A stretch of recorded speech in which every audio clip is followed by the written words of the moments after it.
Stay black in America. Don't go anywhere. Don't leave. Greatest country in the world for a black man or a black woman. Your ancestors have been through slavery, Reconstruction, all types of redlining, all types of Jim Crow.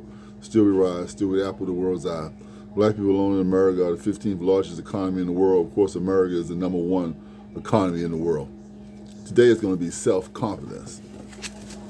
A definition for self-confidence is trusting in one's ability, qualities, and judgment.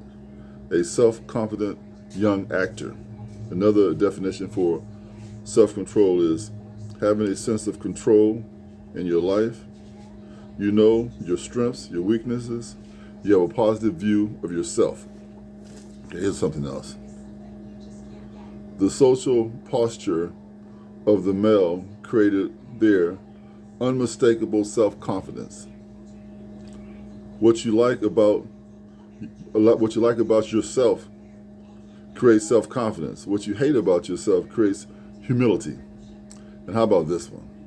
There is no self-confidence like a woman who has found a weak man. Well, we're going to go into that.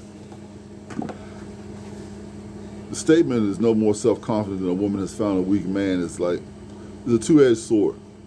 In one instance, you could call a man weak because maybe he fell in love with a woman who did not love him. So therefore, she manipulates him and controls him. Doesn't mean he's a weak male. It just means that he fell in love with the wrong person. Or vice versa. You know, if a woman falls in love with a man, she's a self-confident woman, but she loves this guy. This guy's manipulating her, and he doesn't love her. He's not returning the love. So it's a thin line, but I can say self-confidence when going to a job interview is being prepared, knowing what the owner or the boss or that company expects of you. Finding out, driving to that particular location maybe once or twice, or catch the metro to it once or twice before you go there, making sure that you're not only on time but 10 minutes ahead of time. Dressing in a certain way. Find out what the dress code is, how they want you to look, how they want you to act. But you're going to keep eye contact with the person. You're going to be nice and fresh and clean and smelling good, teeth looking good, everything looking good, because you're trying to impress somebody that's going to hire you, somebody that's going to cut your check in the future. Now, if you're trying to be self-employed like I am, been self-employed for 37 years, then you don't have to go through so many details to try to satisfy somebody. You have to have a product somebody wants, you want to sell it, you want to open it on time. You still have actually more responsibility than somebody being employed for somebody, because you're responsible for your light bill, for your phone bill, for your gas bill, for your office bill, whatever equipment you need for office. You're responsible for your inventory coming and going. You're responsible for your pest control. You're responsible for having insurance taken care of. You're responsible for a rack of things if you're an actual business owner. But if you're looking to get employed by somebody, you want to always be the person that's going to solve that employer's problem. There's nobody else cutting your check at that particular time besides that person. That's the person that you want to satisfy. So again, self-confidence, man, and anything is like pre-knowing something ahead of time. You're very confident in taking a test if you study for that test. If you've gone over all the answers and you say, oh man, I got this test. This test is going to be aced in the bag. Then you have great confidence going toward that test. So anything else, whether you're female talking to male, or you're male talking to females, confidence sometimes depends on how many people you've conversed with. A lot of times we see ourselves through other people. So somebody looks at you and says, well, they don't think that you're attractive, or they don't think that you dress nice, they don't think that you're hip, or you talk right. It can pretend to weaken your self-confidence, right? And someone else might say, man, you're a cool guy. I love being around you. Oh, wow, where we going? Smiling at you, the woman, so make sure real good about yourself. So don't base your self-confidence so much on people's reaction. Base it on fact. Learn who you are. Know who you are and who you're not.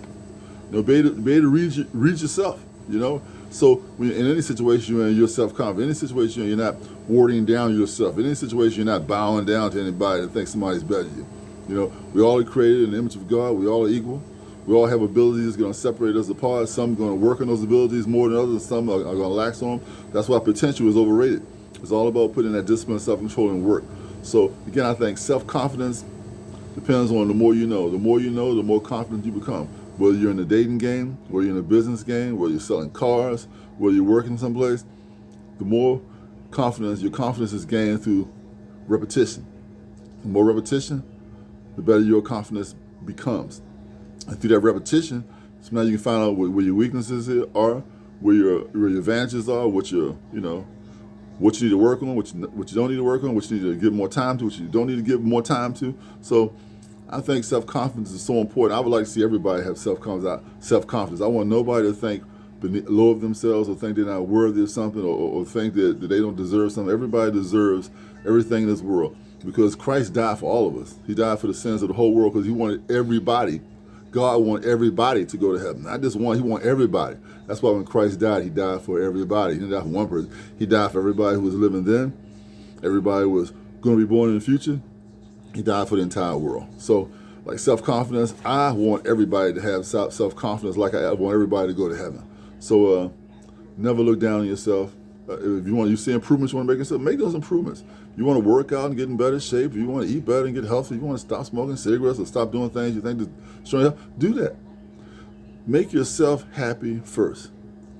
And always be confident in what you do and decisions you're going to make because you're going to pre-think those decisions out. Sometimes we hit with things, you got to make decisions right away. Sometimes we don't. Those times you got to make it right away. Hope that everything you've learned up to then leads you into making a proper decision. And those times where you can take your time and make a wise decision, take your time, take a couple more deep breaths. You make your decision then or make it later on and then make a wise decision. Always take your decisions to God in prayer.